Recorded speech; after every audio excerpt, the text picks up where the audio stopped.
Lesson 10.6 is all about secants. So in this section, we are going to be talking about a secant. Now, a secant is a little bit different than a tangent because a secant intersects a circle in 2 points, not just one. So let's draw a secant in our circle over here. Any line or segment that goes through the circle and intersects it in 2 places is a secant. Okay, so here are some theorems. If 2 secants or chords intersect each other, then the measure of the angle formed is 1/2 the sum of the measure of the arc intercepted by the angle and its vertical angle. That's a mouthful, and I don't know about you, but I don't really understand what all they're trying to say. So let's take, for example, angle 1. Okay, the measure of angle 1 is equal to 1/2 the measure of arc AB plus CD. Okay, so angle 1 equals half of that arc and this arc down here. Okay, likewise, we can do the same thing for angle 2. Let's go ahead and write that. Measure of angle 2 is 1/2 arc AD plus BC. So these 2 arcs over here. Okay.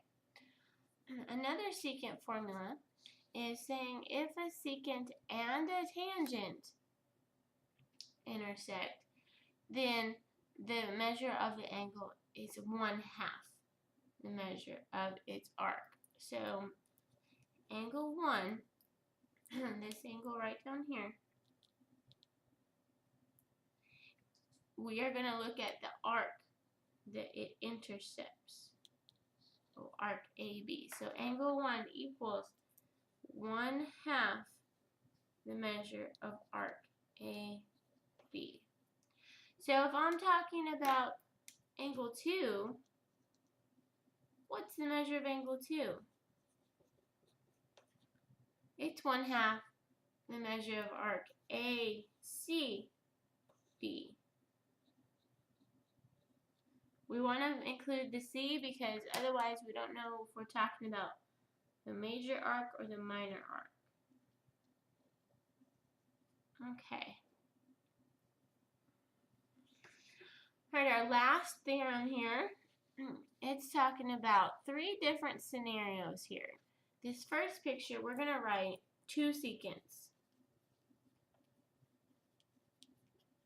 If we have 2 secants, we can find the measure of angle A by using the arcs in between. This arc right here, BC, and this arc over here, DE. Measure of angle A is 1/2 DE, the bigger arc, minus BC, the smaller arc. Okay? This middle picture, we have a secant tangent scenario. We're going to talk about the same angle, angle A. We're going to talk about similar situation with our arcs here. So in this case, the measure of angle A is not 1/2 like over here, but just DC, the bigger arc, minus the smaller arc, CB. Our last picture has 2 tangents.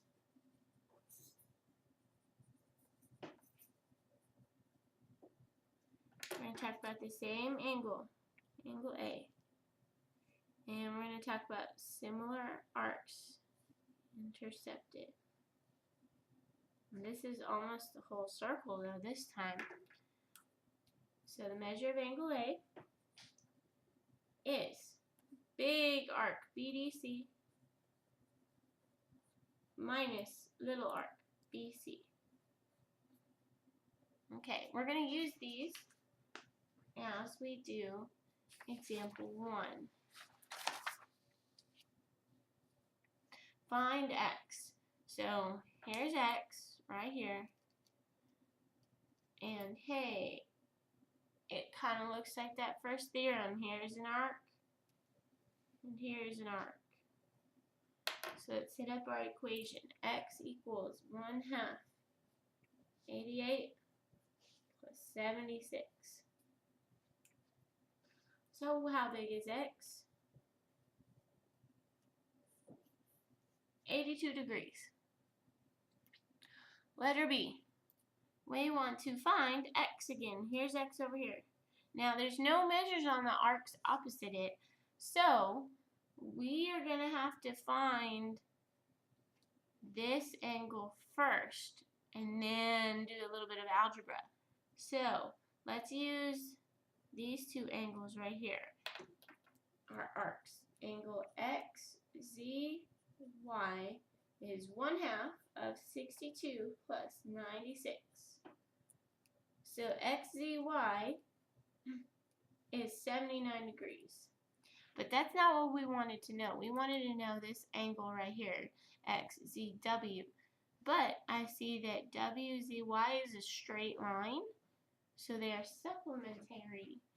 So I can just subtract 180. So angle X is 101 degrees. All right, let's try one more like that. Letter C. This time I want to find the arc measure. So let's plug in our formula. The angle 60 was 1/2 of the sum of the two arcs, x plus 25. Let's get rid of the 1/2 by multiplying by 2. 120 equals x plus 25. And then we have just a simple one-step equation. X is 95 degrees. Okay, example 2. Let's practice that second theorem, tangent secant. We want to find the measure of QPS, this angle right here. And I know its arc length over here at 250. Well, my theorem says that when I have a secant and a tangent, my angle is equal to 1/2 of the arc. So 1/2 of 250 is the measure of that angle. So angle QPS is going to be 125 degrees. Alright, BCD. I forgot to write on your paper that this angle is 108. Okay, I want to find this arc down here. Well, I can find arc BD. Now it's going to equal twice the angle measure.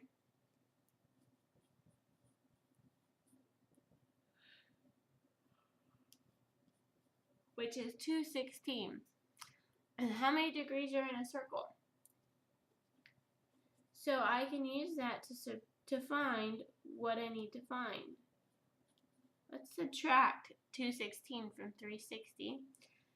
So BCD is 144 degrees. Alright, example 3.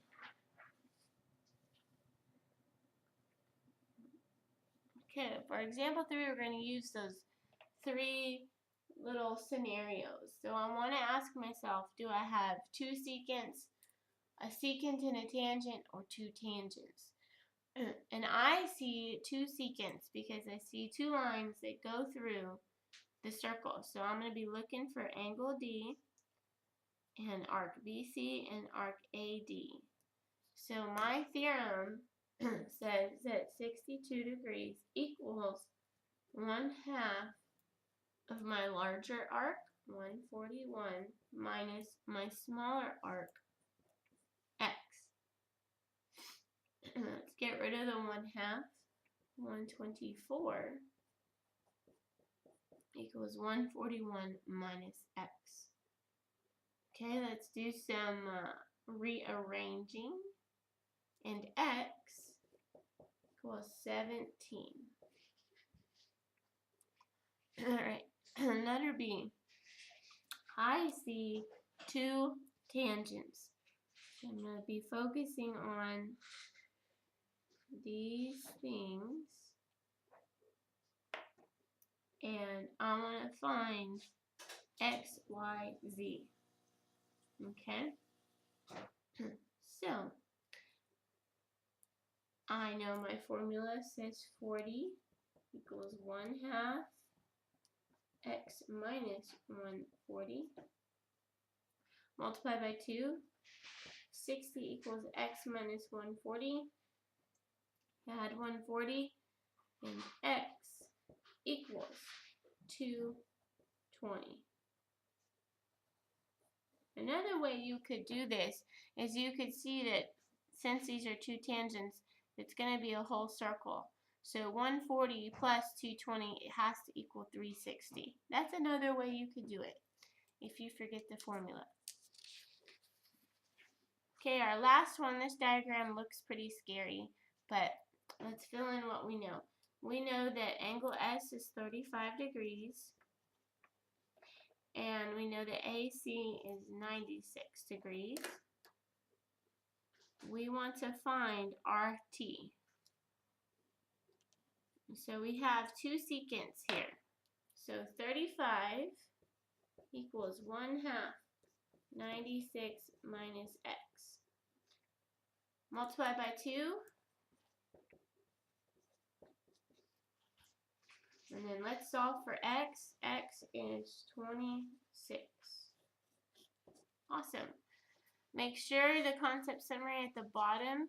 Those are some more things that you probably want to put on your note card for the test. Lots and lots of formulas. So that's about it.